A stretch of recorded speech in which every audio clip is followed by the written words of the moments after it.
All right. Good morning, everyone, or whatever time it is if you're watching this on rerun. We have with us Professor Lester Brooks. He joins us as a CCBC staff member, faculty perhaps. He'll do the introductions to himself. But we are gathered around the table here today to talk about Alexander Hamilton.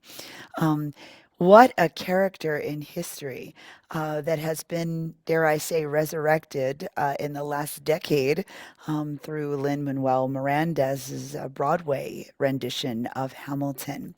Um, Lester obviously is a great historian, and he has some really juicy stories and tidbits of the human interest that is and was Hamilton and how that legacy carries through today. So, with that, I would like to welcome Lester Brooks to the Opal Senior Center. Thank you so much for being here with us today, Lester. Thank you, Chastity. I appreciate it. Good morning, everyone. And please call me Lester and jump in anytime. As a matter of fact, I seen Christine. I see that name. And Christine is a regular. She's taken a bunch of my classes before. Um, Again, my name is Lester Brooks. I taught at Anne Arundel Community College for over 30 years, and I retired a few years ago. Patrick Eline, who runs the senior program at CCBC, was one of my students. And that's how I became involved in teaching at the senior centers around Baltimore, because now he's my boss. And so it's been an interesting transition. Um, but a little bit about me. I grew up in Ohio, Cleveland, Ohio, and I was not the greatest student coming along. I was an athlete in high school and a year of college football. So I wasn't the greatest student. My mind wasn't on academics at first. The library was something that I stayed out of. But I was sitting in a history class one day and the light came on. And I went up to the professor after class and said, "What do I have to do to teach history on the college level?" And he said, "Well, you need a PhD." So he wrote recommendations, he encouraged me, talked with me. And so I was able to do that. I majored in history at Indiana University. I went on to get a master's degree in history at Howard University and a PhD in history from the University of Michigan. And so it has been a great journey. And then when I got the job at Anne Arundel Community College, I noticed that many of the students were just like me. They weren't stupid, they were just academically lazy, because that's what I was. I just didn't want to study until the light came on.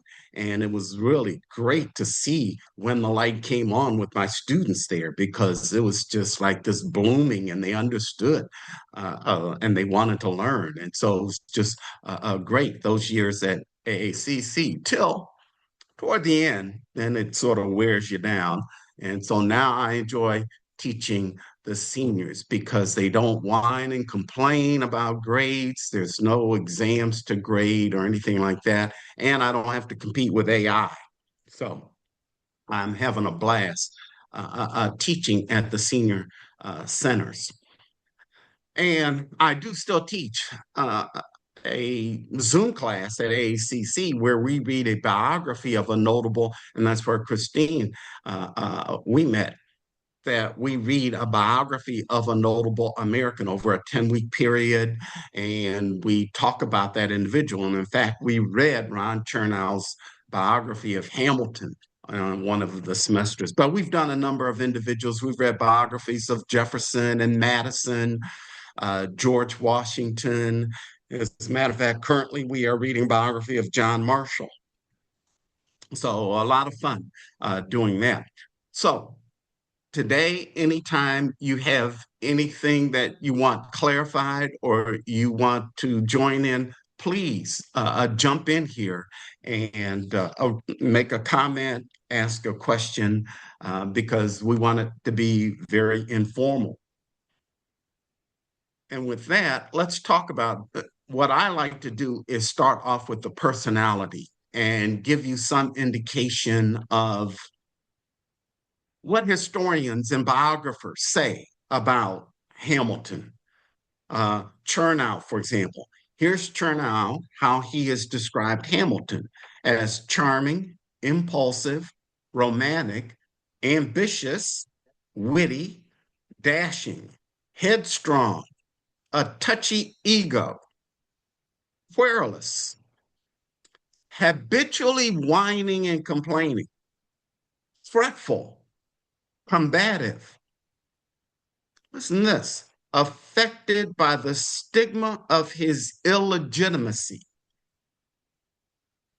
an occasional failure of judgment.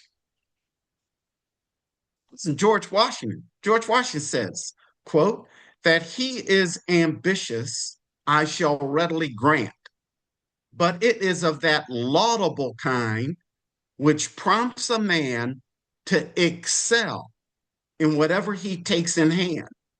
He is enterprising, quick in his perceptions and his judgment intuitively great. That's George Washington speaking about Hamilton.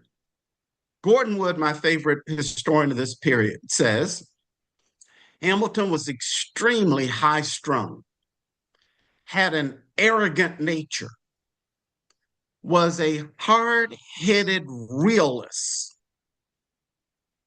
that is, a practical politician, not a theoretical or moral, practical politics, because he understood that men will pursue their interests. Forrest McDonald wrote a biography years ago of Hamilton and said he was brilliant. He had a grand vision. His true genius was for running things, for organizing and regularizing human activity and establishing procedures whereby work could most effectively be done. This is the type of person that we're dealing with. He's described as being about 5'7" tall, reddish brown hair, blue eyes. Here's what another biographer, Gerald Storch, said about him. Hamilton believed that one fundamental law of nature was the desire for self preservation. And we're going to talk about that because he really understood self preservation and what men were out for. Hamilton thought human nature was rotten. Mankind was self seeking without regard for the good of a larger whole. Every man should be thought a knave, that is, a scoundrel, concerned only with private interests. Man always acts according to ambition and interests. Now, keep that in mind because that's really going to be important. Hamilton also desired glory, immortality, and fame. But not everybody had these nice things to say about Hamilton. I want to read you one quote. This is from Abigail Adams, John Adams's wife. Quote, I have read his heart in his wicked eyes. The very devil is in them. So this is Abigail Adams, not necessarily a fan of Hamilton. And we'll talk more about how Adams and Hamilton got along. But let's go to the beginning. And as I said, if there are any questions, please just jump in. Don't need to raise your hand or anything like that. I've got some pictures that I want to share here.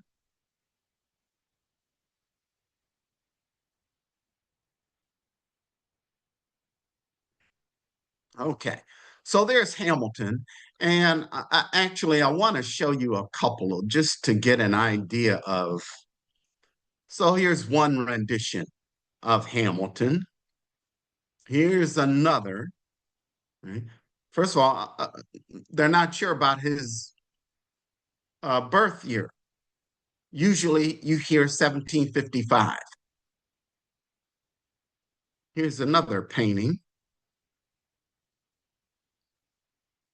So somewhere, somebody has captured this individual. And there is another one of Alexander Hamilton. So let's say 1755, he was born on Nevis Island in the British West Indies, and a very questionable parentage and somewhat convoluted. First of all, his mother was named Rachel. Rachel marries a man by with the last name Levine, or some pronounce it Lavian, Levine or Lavian. So she marries this individual, Johann Levine. They have a son named Peter. She then abandons her husband and son and moves to St. Croix, another island in the West Indies. And she takes up with a man by the name of James Hamilton, where she has two more children, James Jr. and Alexander. Then that James Hamilton is going to abandon the family. So that's the situation of Hamilton and his parents. So born out of wedlock, and that will be a stigma that will always, if someone says anything about it, rub him the wrong way. But one of the most important things in his young life is he goes to work as a clerk for Beekman and Kruger. Beekman and Kruger was an import export firm. Right? And this is absolutely crucial in my mind because it's going to help him understand commerce, shipping, and trade. This import export. And he's very young. So he's learning the world of commerce. The market economy is what he's learning. He's also learning about different currencies: Portuguese currency, Danish currency, Spanish currency, British, Dutch. So he's learning all of these currencies and the market economy, and that's going to put him well instead in the 1790s when he goes to work for the government. He comes to America because as a young kid, he writes this newspaper story about a hurricane. And apparently, there were some wealthy individuals that were so moved by his writing that they believed he would be more successful if he was sent to America. So, these benefactors, and I think there was a relative of his that put up the money to send him to America. He's going to ultimately arrive in New York. He will attend King's College. King's College is now Columbia, and he will be at Columbia for about maybe 2 years. And this is 1774. So, in the middle of his being there, he's going to get involved in the revolution and join the war. Interesting thing, though, he was he wrote poetry. I want to mention that because so many of the founding fathers, and that's what gets me when we talk about the founding fathers. I know when in teaching at AACC, we always hear the founding fathers, but we never really know anything about them. And we never take the time to deal with them. And I wish there were a million movies on them. Yes, Chernow uh, wrote a play. I know there's 1776, but there haven't been very many movies. Someone just texted me that there is a new movie out on Netflix about Washington. Years ago, there was a mini series on Washington, but there's so many of these individuals that we should have movies about. I just don't understand why these were human beings. And what's amazing about them is they weren't great at that time. They rose to occasion. Here they were meeting these issues as human beings and challenging the British system. And it's just extraordinary what they were able to accomplish as human beings. But we just sort of ignore that whole period. My students really didn't want to deal with this. And I always use this that here the Americans knocked out the heavyweight champ. The heavyweight champ was Britain. No one had beaten Britain. France couldn't do it. The Dutch couldn't do it. The Spanish couldn't do it. Now their own colonists do it. And we sort of ignore the period as if it has the plague. So I don't understand why we ignore this period. And as Christine knows, that I want movies. I want more and more movies. So if I leave you with anything, go write screenplays in your spare time. Write some screenplays about these individuals and send a screenplay to Steven Spielberg because then he'll get it done. But so many of them, and when I read, they wrote poetry. This is a very personal and passionate expression that has sort of been lost nowadays. But to them, I mean, Washington also wrote poetry, and others of the time period wrote poetry. Patrick Henry wrote poetry. So it's really interesting about that aspect of these individuals that we don't hear about. But his newspaper article about the hurricane was sort of like uh, uh, foretelling his future. He is going to be a prolific newspaper writer. And in fact, to me, he's like the Energizer Bunny. He is going to be able to do so much every day. You just shake your head and you wonder how was he able to do all that he did in a given day. And we'll talk more about it once we as we move along. But just a prolific writer. And at King's College, he would pace the floor reciting his notes out loud. That's how he learned because he would just pace and review his notes out loud again and again to memorize them. So, Alexander Hamilton, very interesting. King's College, Columbia. There's a young picture of Alexander Hamilton as a young man. Any questions so far, please? This is Elizabeth Schuyler. Elizabeth Schuyler. And let's talk a little bit about Elizabeth Schuyler. Elizabeth Schuyler was born in 1757. Born in 1757. And even before I mention her impact, okay, 1779, this is in the middle of the Revolutionary War. Hamilton writes about the elements of a stable marriage. What were the elements of a stable marriage?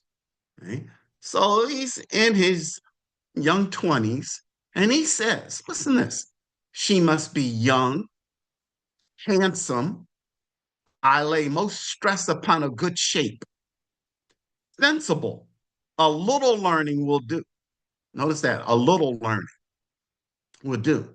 Well bred, chaste, and tender. I am an enthusiast in my notions of fidelity and fondness. And she must be of some good nature. He goes on to say, she must be generous, not love money, not be a nag, and her politics, listen to this, her politics was not important because he would sway her to his side. He wasn't worried about that. So it didn't matter about her politics. So this is his thinking. In 1779, they met 2 years before in 1777. He visited Albany, New York, and that's where she lived. Her father was a Revolutionary War soldier. He was wealthy. He was politically influential in New York. And so they met as Hamilton was traveling in New York. And then in 1780, she visited Morristown, New Jersey, where Washington's army was at camp. And that's where Hamilton was. So here, listen to this. They meet again in February of 1780 when she visited the camp. By March, 1 month later, they were engaged. December of 1780, they get married. So less than a year of, of reconnecting, they get married. Now, he called her Eliza or Betsy, and they're going to have a strong marriage. This is, and look at this. This is not a painting. Eliza Hamilton died November 9th, 1854. In the 1840s, we get some of the first photographs. They were called daguerreotypes. So this is an actual photograph of Eliza Hamilton. And every time I see this or any of the early daguerreotypes, we have one of Jefferson, we have one of Dolly Madison, and it's just amazing. Here is a person who was born in the 1700s, and we have an actual photograph of them, not a painting, but a photograph. Just hard to believe that that time period wasn't so long ago. So, Eliza Hamilton,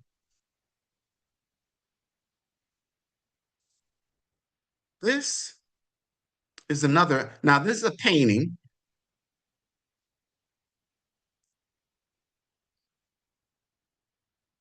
This, now, Schuyler had 5 daughters,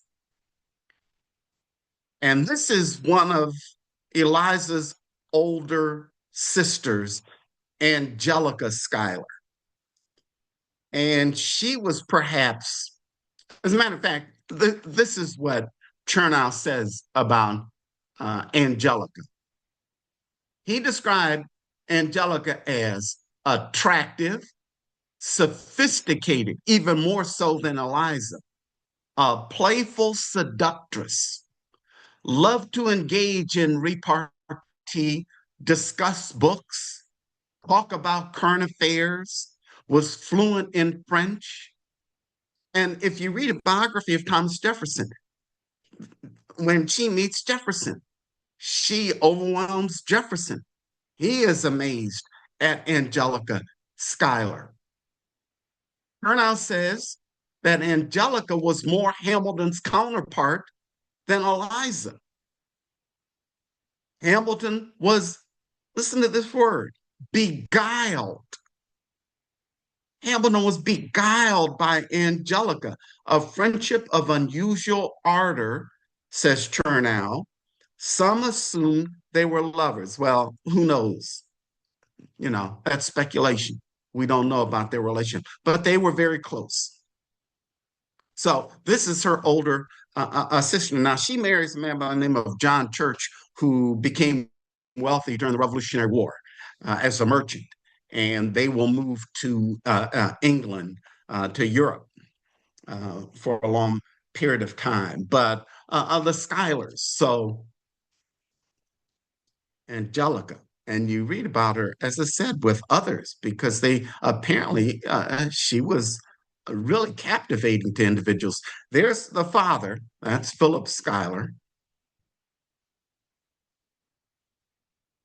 Okay. If we look at their kids, okay, they're going to have 8 children. And John Church Hamilton, I want to mention John Church. Let me, I don't want to do John Church. I'll get him in a minute. Actually, I want to go down here and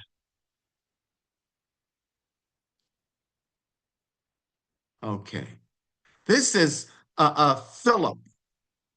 Look at the bottom picture is Philip Hamilton, who was born in 1782. Philip Hamilton is their first child. But in 1801, this Philip Hamilton gets in a duel, actually, because he's essentially defending his father, who had been criticized. And Philip Hamilton is shot and killed in that duel. That's 1801. Now, the man above is also named Philip Hamilton. He is their eighth child who was born in 1802, a year after the first Philip was killed. So they gave this child the same name, Philip. Now, the sad thing, this is a tragedy. They lose their oldest child, but it was a double tragedy because Angelica, this is Angelica Hamilton. This is their second oldest child. Losing her older brother apparently traumatized her to the point where she had mental issues for the rest of her life. It's like she was stuck in childhood and had to be institutionalized. So that was the second child. And then, as I said, they had a number of others. I only want to mention one other, and that is a number of them went to Columbia. Um, this one, this is John Church Hamilton. And I mention him because he's going to write a biography of his father, one of the first biographies of his father. Okay.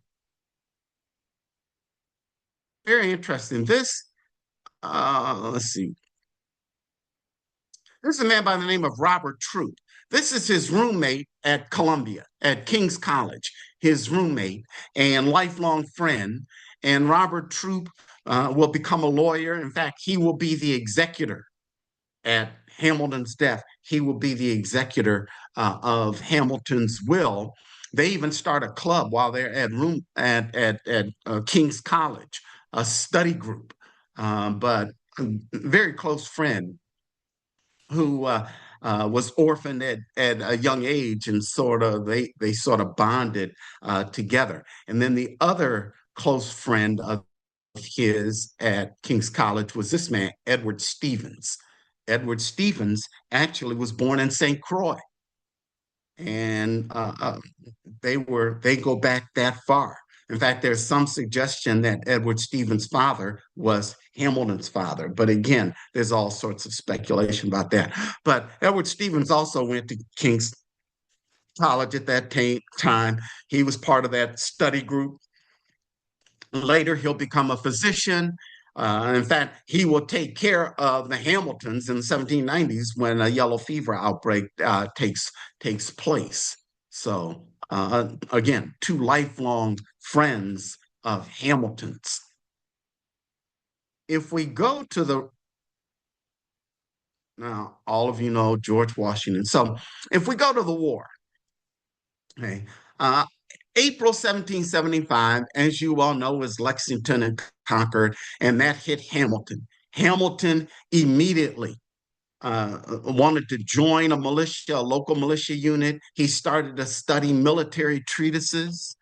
Ultimately, he's going to join an artillery unit, and he will first come under the eye of George Washington during the New York campaign of 1776.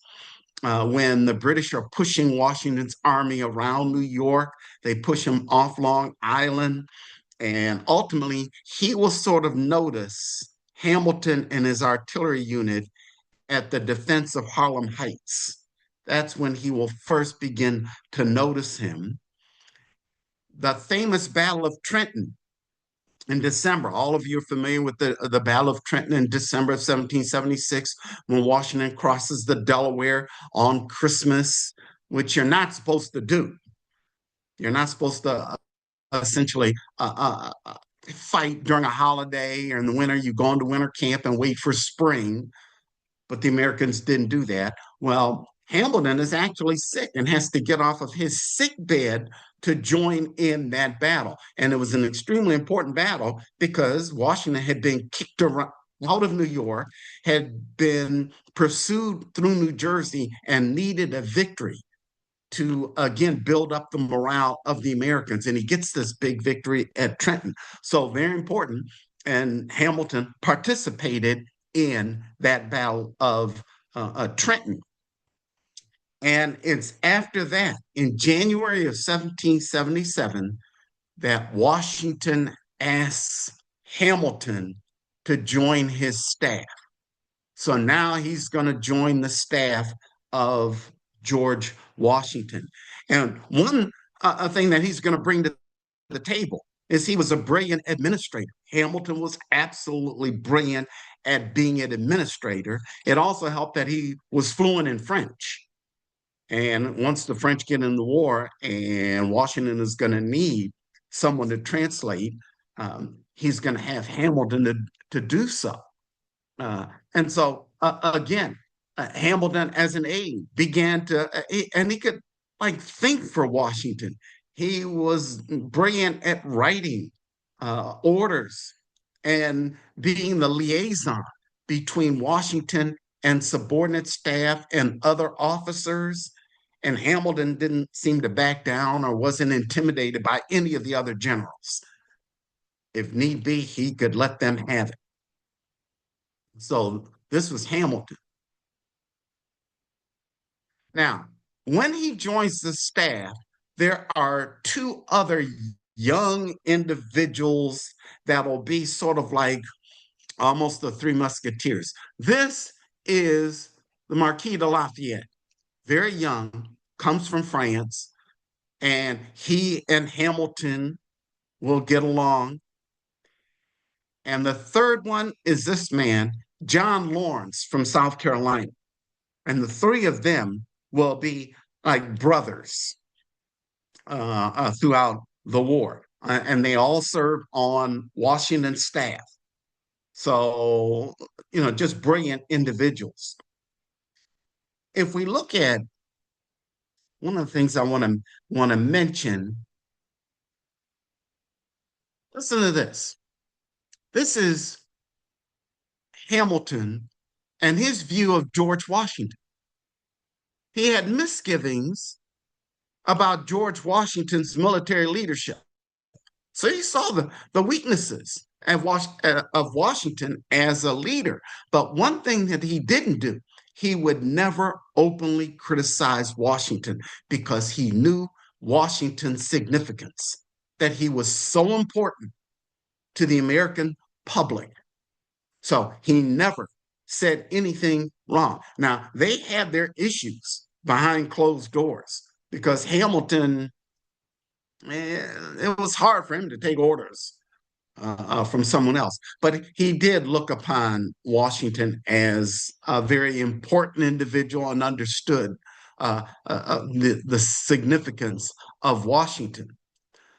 Interesting that at Valley Forge, there's one statement that Hamilton made that really just stopped me cold because he understood one of the biggest problems that the Army had was it wasn't being supplied. Continental Congress wasn't supplying the Army. And the reason being, they were operating under what was called a requisition system. So here, Continental Congress would send out a requisition to the different colonies asking for supplies that they could then send to the Army. The problem was Congress couldn't enforce these requisitions. If they sent a requisition to North Carolina asking for supplies and North Carolina didn't deliver the supplies, Congress couldn't go to North Carolina and say, you deliver those supplies by the end of the month or else this is your punishment. If North Carolina didn't come up with the supplies, the Army didn't get the supplies. That was the problem. So by the time of Valley Forge, Hamilton makes a statement that we, talking about the Army, we begin to hate the American people because the American people weren't supplying the Army. Washington was constantly complaining that Congress, in fact, Congress said to the colonies, why don't you take over and supply? And certainly there were some colonies that were Virginia, for example. Patrick Henry was the governor of Virginia, and he was rounding up supplies trying to send to the Virginia troops. in the army. But still, it was a haphazard system, and a lot of times the army was going without. So there was a lot of frustration in the military over this. There's one uh, aspect of this that I do want you to see, and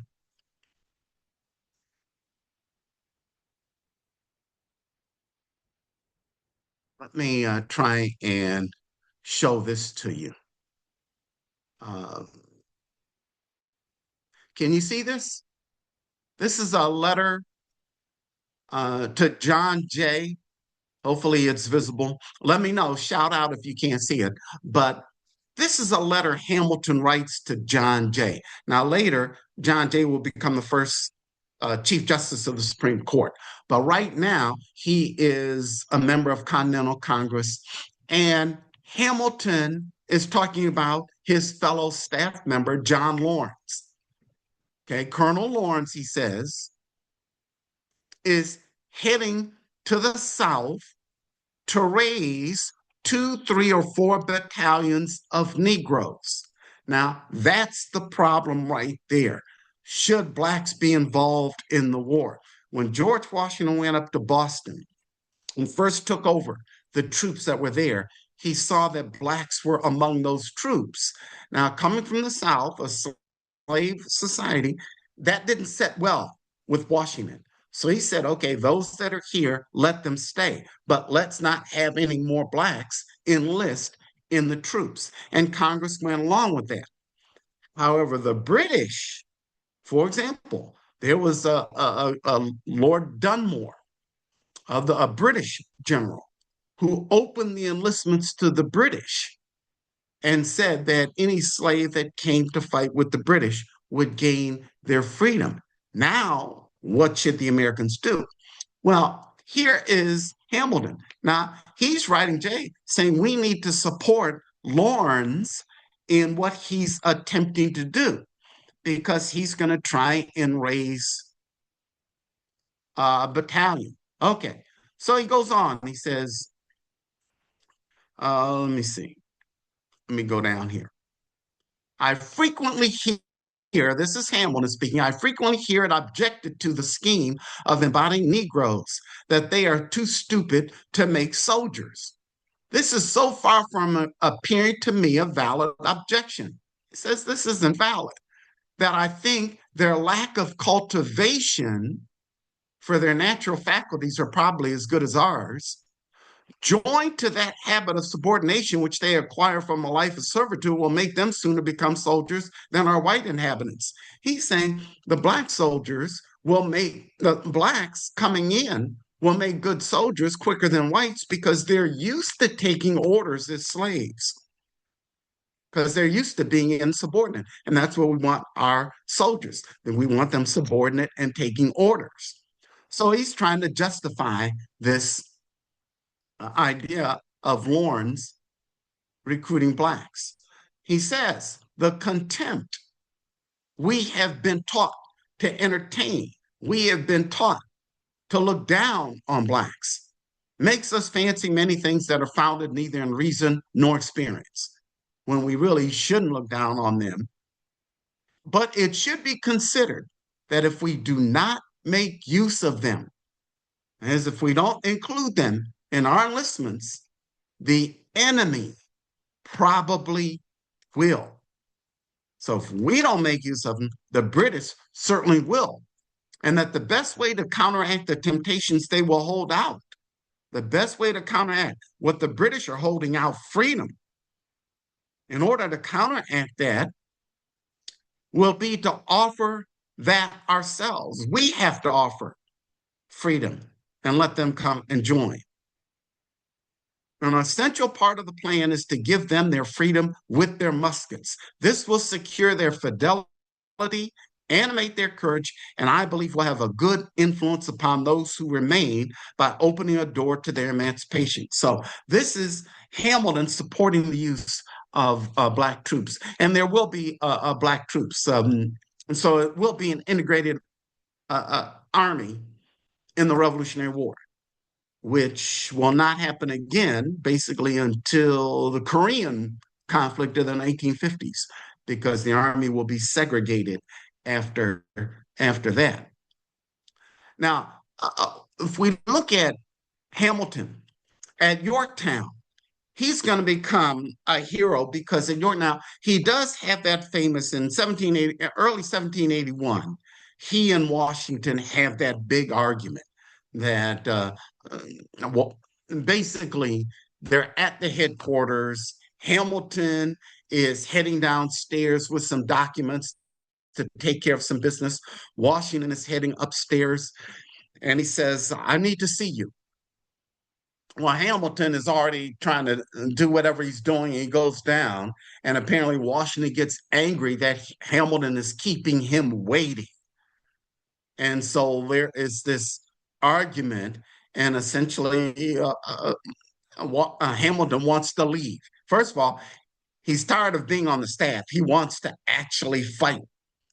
So he's going to leave. But he will be back later in 1781 at Yorktown. And as Washington's army inches closer and closer, they've already sealed off Cornwallis's army, but they're inching closer. There's this one defensive fortification of the British that had to be taken, and it's called Redoubt Number 10. And Hamilton leads the charge there to takes that and becomes a hero of the Revolutionary War. So that's one of those instances of his revolutionary experience right there in the thick of things.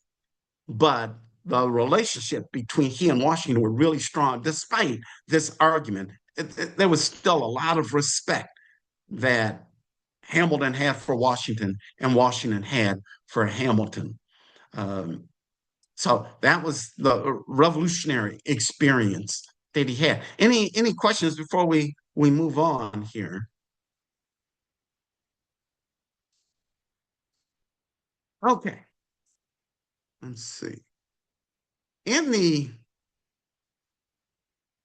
in the aftermath of the Revolutionary War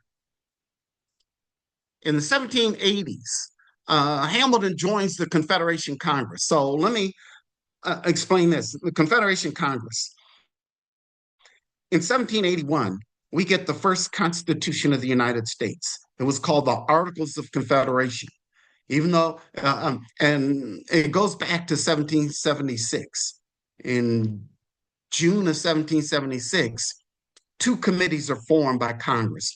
One committee will draft the Declaration of Independence. Having done that, they need a government. So the second government was to draft a constitution, and they do come up with it. It took until 1781. All 13 states had to ratify it. 1781, the Articles of Confederation, the first constitution, goes into effect. One of the interesting things is coming from New York, Hamilton is one of the delegates at this Confederation Congress throughout the 1780s, but he meets a very important individual there because a delegate from Virginia was named James Madison. And James Madison and Hamilton will figure into things down the road.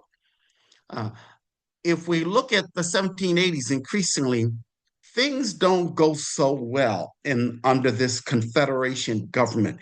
And one of the reasons is under the Articles of Confederation, the lion's share of power was given to the states, not the central government.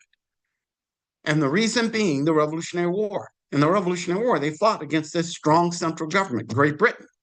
The last thing they wanted to do is recreate another central government, strong central government.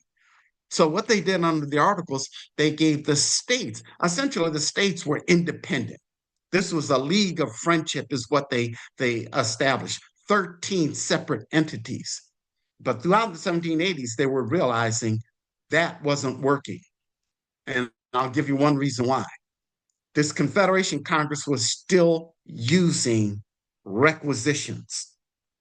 One of the things that they did not give this Congress the power to do is levy taxes, naturally, stemming from the revolution. So here they have a government that could not levy taxes. How was the government supposed to operate? They were sending out to the states saying, we need tax money. And the states weren't complying, and this Congress couldn't enforce it. For example, Congress wanted to establish an import tax all imports coming into the country, but the states had to ratify it. They refused. So here is this weak central government. It couldn't levy taxes. It could declare war, but it couldn't raise troops. It would have to ask the states for troops. So increasingly, more and more problems existed. They were deeper and deeper in debt and couldn't pay off their debts. So they realized they needed to change or at least revise the articles, amend the articles. A meeting was called for uh, delegates to meet in Annapolis, Maryland in 1786.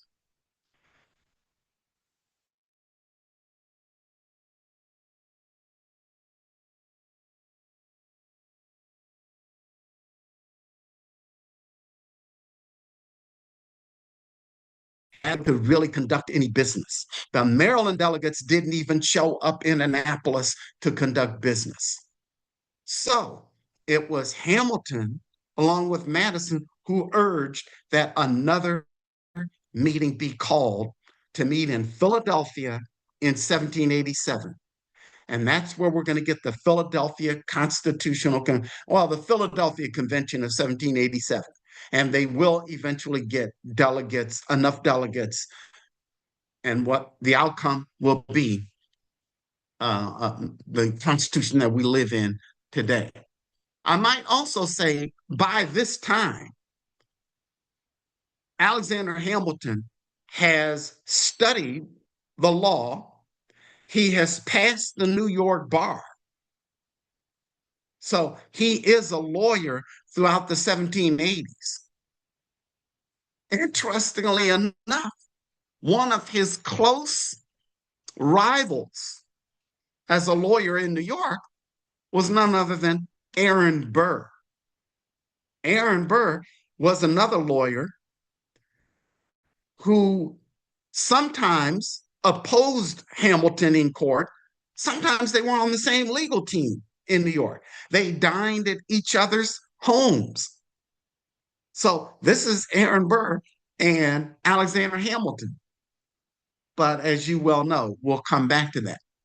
So here's this lawyer, Alexander Hamilton, who is going to attend the Philadelphia Convention that will ultimately draft the Constitution. He's one of three New Yorkers. One of three New Yorkers. He's the only one basically that stays any length of time. And his only real speech will come on June 18th of that year, 1787. But but listen to this. He talks for 6 hours. Imagine that. 6 hours he's going to talk to the delegates there. Here's how Chernow describes what he's talking about. And basically, they're talking about the plans, what should be done as far as the Constitution. Chernow says what he said was brilliant, courageous, and completely daft, meaning crazy. And one of the things that was a problem is he kept mentioning the word monarchy. That wasn't the thing you wanted to talk about at that time. They had just fought against the monarchy. Hamilton liked the British system because here was this powerful country. And Hamilton said, how did they become powerful? They became powerful because they had a strong military. They engaged in banking. They were doing certain things. They had a strong, active government. These were the elements to be strong. And Hamilton wanted America to be as strong and powerful as the Britain and as the France, to rub elbows with these individuals. He didn't want a monarchy, but what was that element in any government that was the deciding factor, who would have it. And that's where the problem came. No one responded to his 6 hour speech. The next day, nothing. It's as if it didn't take place. And he left to go back to New York to take care of business. And then he showed up at the end to sign the Constitution. But he will be significant in the ratification process. So here, the Philadelphia Convention met from May of 1787 to September. Once they had finished drafting a constitution, it was now time to send it around to the states, and each state had to ratify or reject the constitution, this proposed constitution. They needed 9 states for it to go into effect. So again, I want to go to sharing with you. And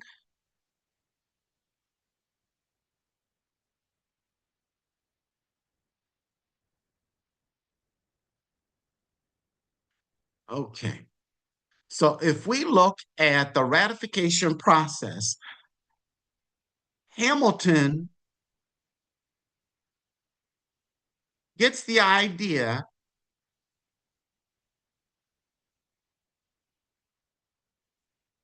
that he's going to try and convince the people to support the Constitution.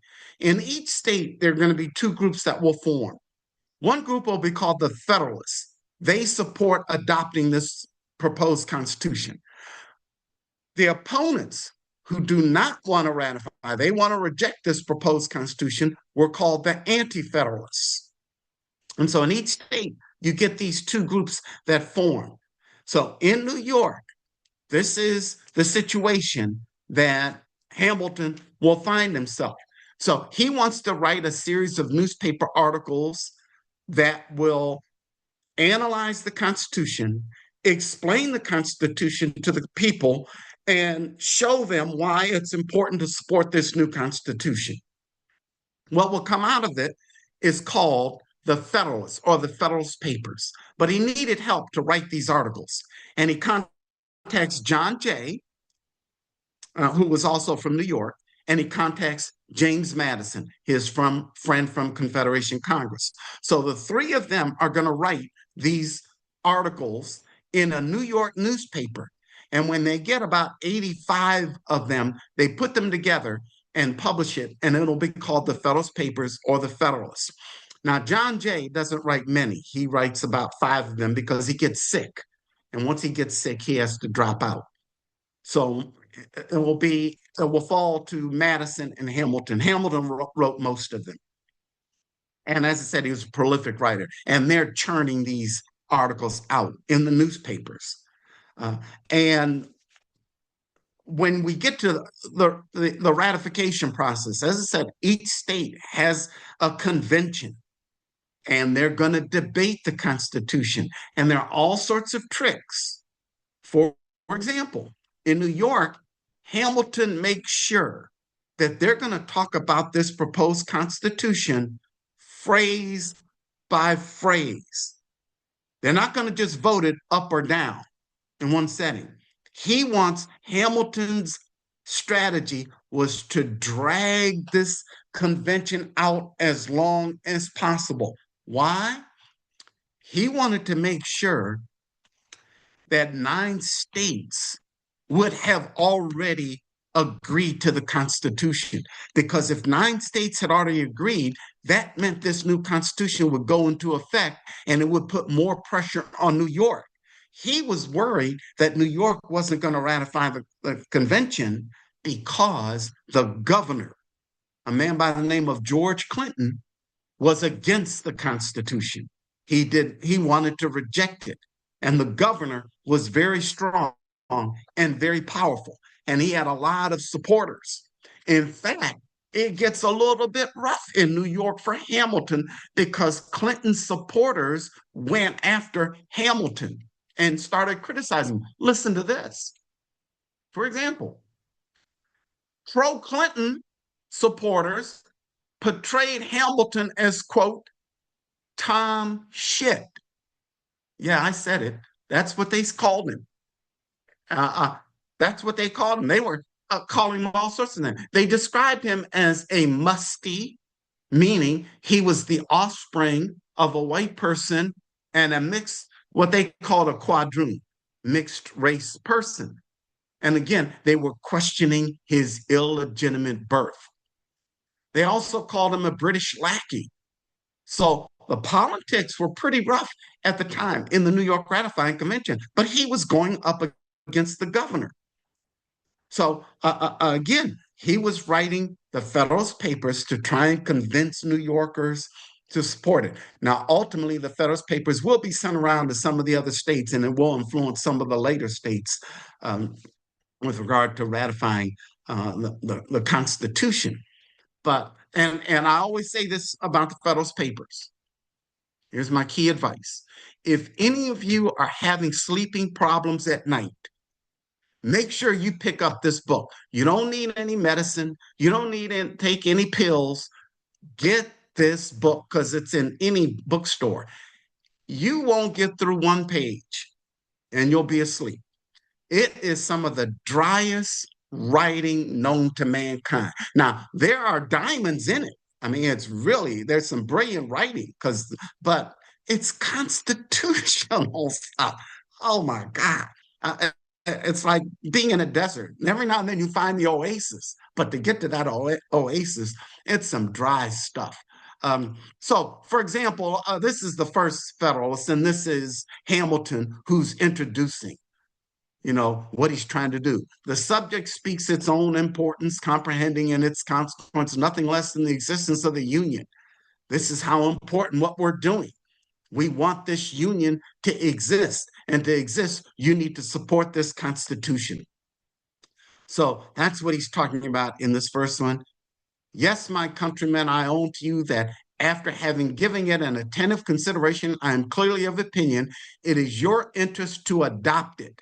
I am convinced that this is the safest course for your liberty, your dignity, and your happiness. I propose in a series of papers to discuss the following interesting particulars: the utility of the Union to your political prosperity. So, this is what he's doing in the Federalist Papers. And there are a couple, just to give you an idea.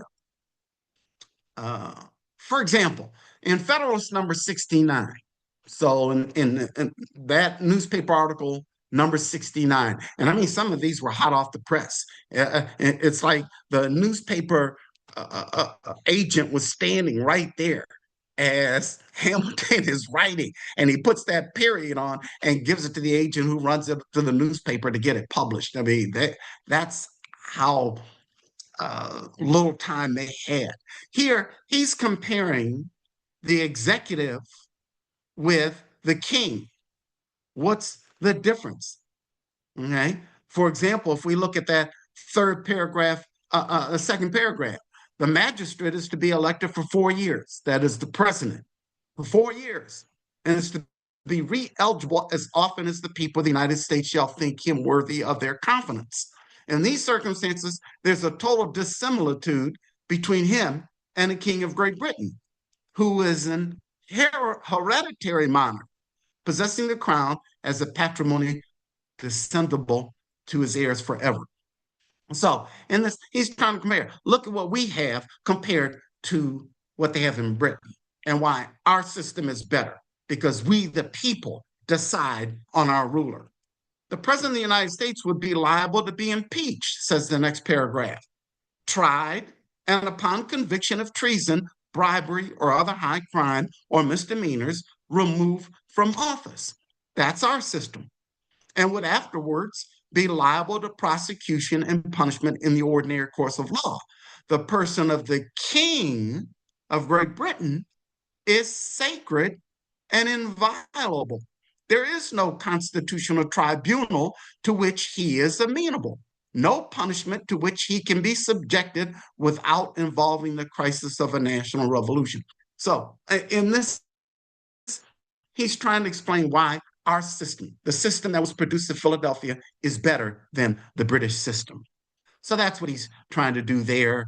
Federalist number 70, he's saying that we need an active executive, has to be a vigorous executive. A feeble executive implies a feeble execution of the government. A feeble execution is but another phrase for a bad execution. The ingredients which constitute energy in the executive are first, unity, second, duration, thirdly, an adequate provision for its support, fourthly, competent powers. So he's saying we need this executive to be energetic. And he's trying to say, okay, what kind of executive should we have? And certainly at Philadelphia, they were questioning, should there be one executive? Should there be multiple executives? How much power to give the executive branch?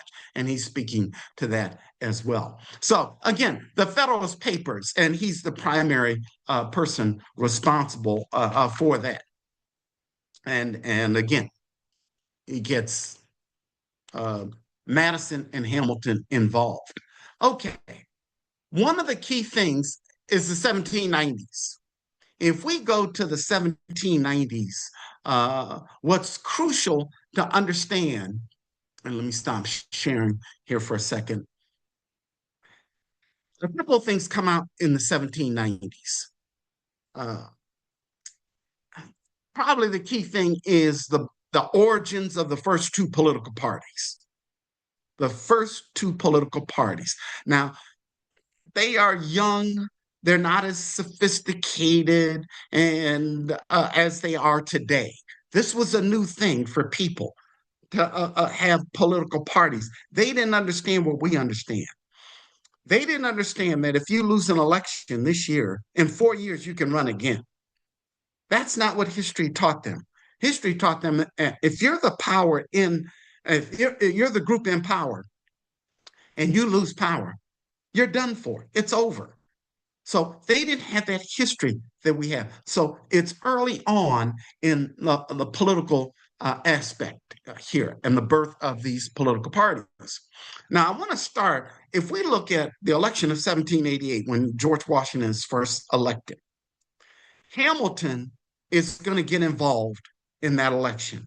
And when you read about Hamilton, it's like there, an election can't go by that he doesn't have to dabble in it. He has to have his fingers in literally everything.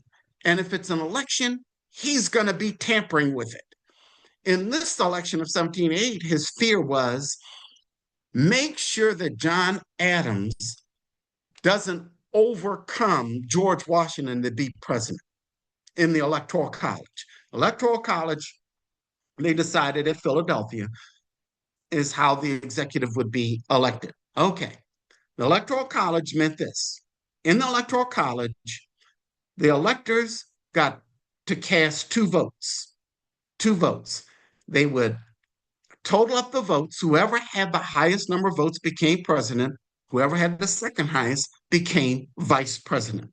That's how it was done.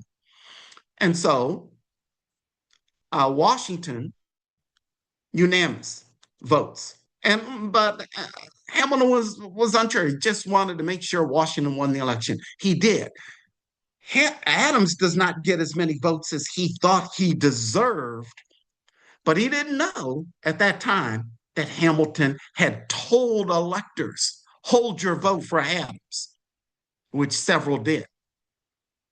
Later, when Adams found out, that set him against Hamilton, and it will get worse over the 1790s.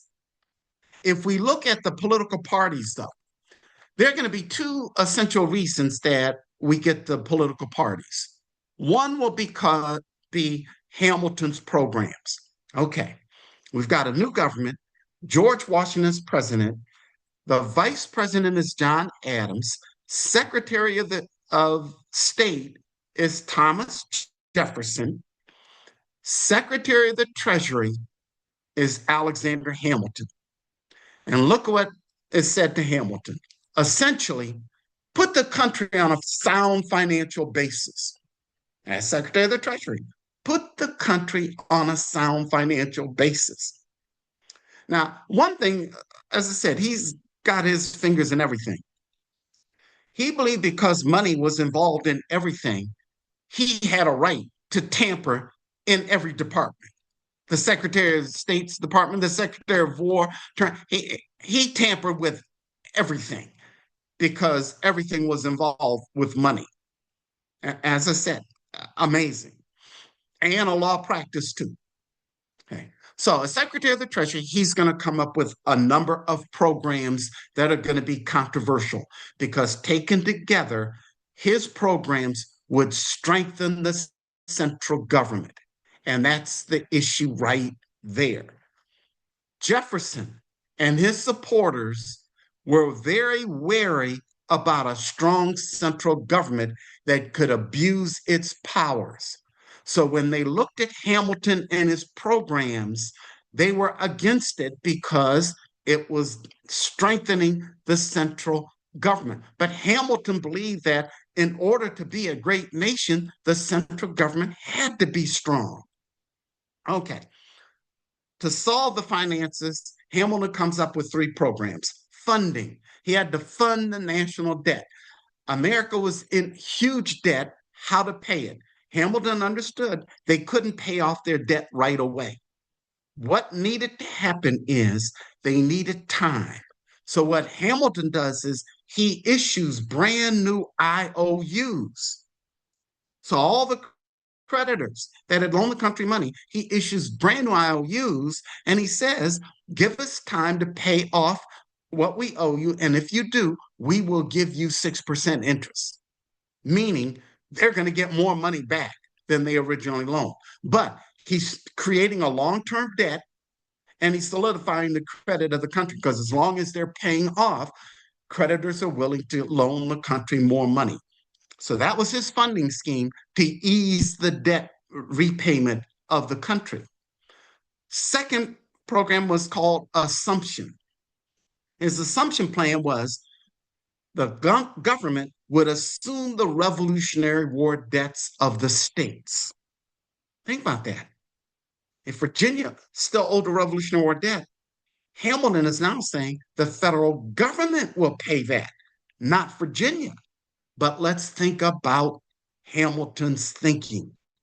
Hamilton understood you can't ask for people to support the government unless you give them something in return, because people are always looking out for themselves. So, what Hamilton understood is he's got to tie the wealthy to the central government. If he can tie the wealthy to the central government, then the masses will follow because the masses always follow the people with money. And if he gets the wealthy, he'll get the masses and they'll be tied to the central government. So what he's saying to the wealthy is we know you're creditors. We know you're waiting around to be paid. Up to this point in time, it would be the states that would have to pay these creditors back for the Revolutionary War debt. But now, in Hamilton's assumption plan, the federal government is going to pay them back. So now, those creditors, they don't care about the state, they care about the federal government because they're getting paid back by the federal government. That is his plan. He understood to get the wealthy tied to the government, we now own the purse strings. If you want to get paid back and you're 6% interest, you have to support the central government. So that was the assumption plan. And by the way, he had trouble getting it through Congress. And so this is this famous supposed deal that was made. Jefferson and Madison wanted the capital of the United States in the South. So there was supposedly this dinner where Madison, who was in the House of Representatives and could get votes to get Hamilton's programs through Congress, said, I will get the votes. Supposedly, Madison would get the votes to get Hamilton's assumption plan through Congress if Hamilton got votes to put the capital in the South. Now, as you know, the first capital was in New York. Then Now it would be placed in Philadelphia for the rest of the 1790s while the Capitol along the Potomac was built. It would take about 10 years to build. And so that deal was made. So the Capitol would become Washington, D.C. along the Potomac. Hamilton gets his assumption plan through Congress. So that was another one of his plans. The third financial plan to get the country on a sound financial basis was the Bank of the United States. He creates the Bank of the United States. The charter would run for 20 years. And the most important thing that the bank could do is loan the government money, a quick loan. If the country was in a crisis, they could get a loan from the Bank of the United States. But the banking was just crazy at that time. Any of you could have started a bank and printed your own money. That's how crazy things were. And we really won't get anything really stable until the Federal Reserve System in 1913. It's just going to be in the 1800s. Banks are all over the place. There are tons of all types of currency, states, different banks. So it was a mess. But what he thought the Bank of the United States would do would bring some stability to the finances, but it could loan the government money. So these were his three programs that Jefferson saw would make the government too strong. And so now we begin to see the emergence of two political parties. Those who supported Jefferson are going to be called Republicans or Democratic Republicans or Jeffersonian Republicans. Those who supported Hamilton and John Adams would be called Federalists. So we have the Federalist Party and the Democratic Republican Party. The other issue that led to these parties was the foreign affairs issue. The foreign affairs issue. Foreign affairs issue came about because in 1793, Britain and France go to war. Britain and France go to war.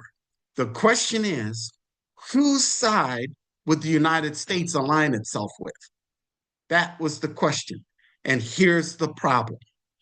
Way back in the Revolutionary War, France and the United States signed the Treaty of Alliance. It said anytime the United States or France went to war with Britain, the other would come in and help. In the Revolutionary War, the United States was at war with Britain. France came in and helped, sent troops, sent a navy, loaned the country millions of dollars. Now that France was at war with Britain, France is looking for the United States to come in on its side. Instead, George Washington issues a proclamation of neutrality. America was young. They couldn't get involved in this war. They were too young. They were trying to build their foundation. So now France is looking and getting angrier by the moment at the United States because the United States wasn't coming into the war. The Jeffersonians were pro-French. Jefferson had served in France as a diplomat in the 1780s, and he grew to love France. So they were very lenient toward France and were pro-French. Hamilton, as seen, liked the British system because of how powerful it was with its banking system. And so, and plus, there were other reasons to be pro-British. The number one trading partner of the United States was Britain. Most imports were coming from Britain. They dominated the ocean. So trading, the culture, the language was English. So here there were plenty of individuals who were pro-British. So the two sides are lining up to form these two political parties, and it becomes more and more intense as the 1790s go on. Hamilton Hamilton and Jefferson increasingly don't see eye to eye. I, because of this, how strong should the central government be? And so Jefferson and Hamilton, constant arguments to the point where finally in 1793, Jefferson said, I've had enough. He resigns from Washington's cabinet, goes back to Monticello. Now, he still is going to continue arguing his side of the case, but he's going to do it through others, such as James Madison. He tells Madison, look at the articles that Hamilton is writing in these newspapers, these pro government articles. You're the only one who can stand up to him. You're the only one whose writing is as good. So he gets Madison to write articles. James Monroe writes articles. Um, so this paper war is going to continue throughout the 1790s as these political parties go at each other. And it increasingly is intensified over the years. Uh, and then it really gets intense because the Americans send John Jay to Britain to negotiate a treaty with Britain. Look at what the United States. So they establish a trading treaty with the British. They don't come in and support the French, even though that Treaty of Alliance is still on the books. So there's a lot, there's fear of war with the French. There's also fear of war with the British. And that's why I said there's this heating things up. The other issue that's developing is a division in the Federalist Party. Adams was a very moderate member of the Federalist Party. Hamilton, we call him the ultra conservative. He wanted a strong military. He wanted war with France. And so we're beginning to see a division in the Federalist Party. During Adams's presidency, Adams wins the election of 1796. Now that George Washington is not going to run for a third term, Adams wins the presidency. Very unusual election because Adams is president representing the Federalist Party. Thomas Jefferson is the vice president representing the Republican Party. Very uncomfortable situation.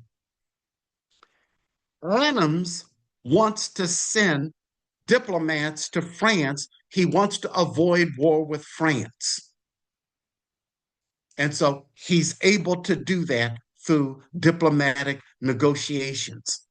Whereas Hamilton wants war, more militaristic. So ultimately, they do avoid war with France. They finally get rid of the Treaty of Alliance. And that's one of the key things in the Adams presidency. But here's the problem that Adams has in his presidency. When he became president, he kept George Washington's cabinet because he said, if these guys were good enough for George Washington, they're good enough for me. So he kept them on in his cabinet. The problem was those cabinet members were loyal to Alexander Hamilton. And by the way, Hamilton had resigned in 1795 from Washington's cabinet, but he still maintained his influence because James McHenry, who was Secretary of War, listened to whatever Hamilton said. Timothy Pickering, Secretary of State, listened to Hamilton. Oliver Wolcott, Secretary of the Treasury, was a fan of Hamilton. So these guys were listening. They were telling Hamilton everything about what Adams was doing. So here, it was now the election of 1800, and I have to show you this. This is one of the biggest mistakes that Hamilton makes. And in fact, there are a couple of mistakes. Before we, let's go here. Okay. Now, that's a picture of John Lawrence. Hopefully you see that. Let me know if you don't see a picture. There's John Jay, by the way, the co-author of the Federalist Papers. There's James Madison, co-author. There's George Clinton, his nemesis, the governor of New York, who opposed ratifying the Constitution. Certainly there's Thomas Jefferson, John Adams. Now, before we get to this election of 1800, this is a woman by the name of Maria Reynolds. Maria Reynolds, Hamilton's going to have an affair with Maria Reynolds. And basically, her husband prostitutes her. not just to Hamilton, but to others. But you scratch your head with this issue that he gets involved, that she came to him one day and needed help, needed assistance. He gave her the assistance, but then they developed this affair and it just kept going. And then when Hamilton wanted to break it off, her husband came to him and said, "Well, no, you need to keep up this affair with Mariah Reynolds." So he keeps up the affair, and you're scratching your head saying, "What are you doing? Why are you doing this?" Uh, and ultimately, three congressmen are going to come to him because Jefferson orders an investigation of his Treasury Department because Jefferson is trying to embarrass Hamilton. So he orders an investigation through Congress. He has William Branch Giles of Congress order a congressional investigation of the Treasury Department, hoping to embarrass Hamilton. So these three individuals are interviewing Hamilton when Hamilton just blurts out this affair with Mariah. They're not even there for this affair, but now they're thinking, well, maybe this affair, because her husband was using it to try and get money and trying to get information from the Treasury Department so he could make money, insider trading. So, but they weren't even there for that. But Hamilton blurts out this affair, and then he's going to write a 90, I think it's 95-page explanation of his fare. Finally breaks it off. But he writes about 90 pages explaining every detail of their extorting money from him. Now, you can imagine what is Eliza thinking about this. But their marriage stayed together. But this is the Mariah Reynolds affair. Uh, just one of those lapses where you just shake your head and say, what are you thinking?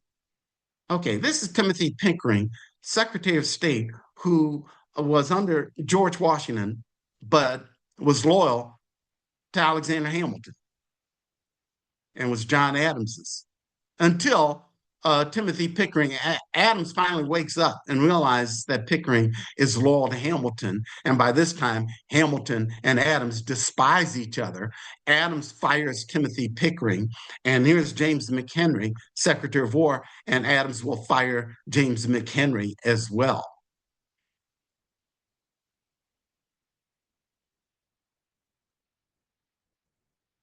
This is Aaron Burr. Right? So here we are in the election of 1800. Adams is running for re-election. The other member of the Federalist Party who's running is a man by the name of C.C. Pinckney from South Carolina to balance the ticket. Adams from Massachusetts, C.C. Pinckney from South Carolina. And naturally, Hamilton is going to get involved and tinker with the election. On the Republican side, Thomas Jefferson is who the Republicans wanted to be president. They wanted Aaron Burr to be the vice president. Okay? So, as you know, the vote is taken in the Electoral College, and Jefferson and Burr have a tie vote. Jefferson and Burr have the exact same number of Electoral College votes. Anytime the Electoral College can't decide on the presidency, the election is tossed into the House of Representatives, and each state gets one vote.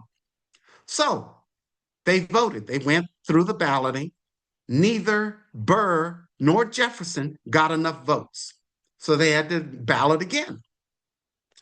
Now, in the meantime, a couple things are supposed to happen. Burr is supposed to make a public statement saying, I don't want the presidency. He knew the Republicans wanted him as vice president. He's supposed to make a public statement, but he doesn't say anything. He sees his chance to be president. And this is going to actually destroy his political career because he doesn't come out and say he won't accept the presidency. Even Jefferson contacts him and say, Burr, speak up, say something. He never did because of his ambition.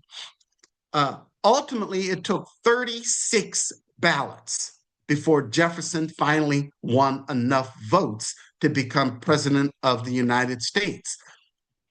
And who was tinkering with it? Hamilton was talking to members of Congress. Hamilton hated Jefferson, but he hated one person more than he hated Jefferson, and that's Aaron Burr. By this time, he said Jefferson at least has some principles. Aaron Burr, Hamilton said, had no principles whatsoever. So he was trying to convince congressmen to vote for Jefferson. But what he does also, another one of these laps of judgment, he is going to put in, he's going to write an article. Let me see, where is it? While you're looking, Dr. Brooks, Mm-hmm. just wanted to be aware of time. We have about 4 more minutes.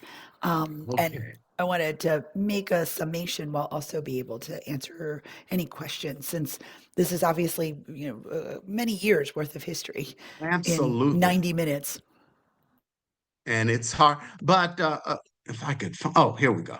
One of the things that uh, Hamilton does, and I hope you can see that, um, Hamilton is going to write this newspaper article. And in this newspaper, and you can Google this, look at this letter from Alexander Hamilton concerning the public conduct and character of John Adams. And basically says Adams is not fit to be the president. This is a member of his own party. And he says he's not fit to be the president of the United States. Just incredible lapse of judgment. And of course, Adams does lose the presidency. And also, by the way, by this time, he had gotten in the way of Aaron Burr becoming governor of New York. Aaron Burr finally was sick and tired of Hamilton because every time he turned around, Hamilton was opposing him. And that's where in 1804, they have their duel in Weehawken, New York. You know, it's amazing. Uh, the question was, did Hamilton waste his shot? There was that question. He may have wasted his shot. But after Burr shot him, he wanted to go talk to him and sort of apologize. And his second is dragging him along, saying, we got to get out of here. Dueling is illegal in New Jersey. Of course, it was illegal in New York. So here's the vice president of the United States, Aaron Burr, shooting and killing a citizen. And he never served a day in jail. And weeks before, Hamilton had loaned Burr money. Burr was in financial distress, so it's crazy this duel. But anyways, that's the that famous duel. And with that, let me shut up and turn it over to you, Chastity. Well, I'd like to turn it over to the floor just to ask any clarifying questions on what we heard first. So please feel free to unmic yourself, drop something in the chat. Sorry I had to rush, but Hamilton is so much. I don't know how he did everything he did in a given day. He was doing his law practice, he was married, had 8 kids, writing newspaper article after newspaper article, serving as Secretary of the Treasury. How was he able to do all of this? And even dabbled in medicine, if I remember correctly. Uh, that's him. He did. Yeah, he did. With certain dosages because he was talking with Benjamin Rush, one of the famous doctors at the time. Maybe in the last minute, you can share a little bit about the dual etiquette. I know there's obviously many rules in dueling at the time, but the fact that Hamilton did throw away his shot, that does says something about his character. There was Um, this honor system that the seconds, you had to maintain your honor. So you had to show up. And so he had to show up, which is interesting because a couple years before, his son had gone to a duel and died. Now he goes to a duel. But the seconds could say, okay, if you waste your shot, shoot up in the air, shoot into the ground. That way you maintain your honor, nobody dies. And apparently, Hamilton, who lived about 36 hours after he was shot. He was shot in the side. And so he made it clear that he was wasting a shot. But apparently, Burr never got that message. And so he didn't waste his shot. And so, again, shot him in the side. And the family was able to gather at Hamilton's bedside. His wife was there. Some of his children were there at his bedside because he lived about 36 hours afterwards. And she tried the rest of her life, she preserved his legacy. That was one of the things that Eliza wanted to do, is preserve his legacy. And indeed, she did, living to be in her 90s. Mhm. So where's the dramatic movie? Wouldn't it be a great? I know, yeah, there's a play, but a movie. There's so much that could be. And you know how we like the sex issue. The sex is there with the Mariah Reynolds affair and then having 8 kids. So there's that. There's war. We like people dying in war. So there's the Revolutionary War. There's the Perverted, politics and the yeah, perverted scheming of the politics. 1790s. Hmm. Yeah, everything is there. So as I said, write a screenplay and send it to Steven Spielberg. We'll credit you, Dr. Brooks. We'll Oh, credit you. oh yeah, I want a little cameo like Alfred Hitchcock used to always make that cameo appearance in his movies. But I want to thank you, thank everybody. I appreciate it because historians love to talk about history. Well, we love to listen as well. So thank you for it enveloping us into this time of that century and learning more about Alexander Hamilton. And thank you all for joining us and sitting with us in basically a 90-minute storytelling. So thank you for your attention as well. You all take care. Have a great day. Stay cool outside, okay? Thank you.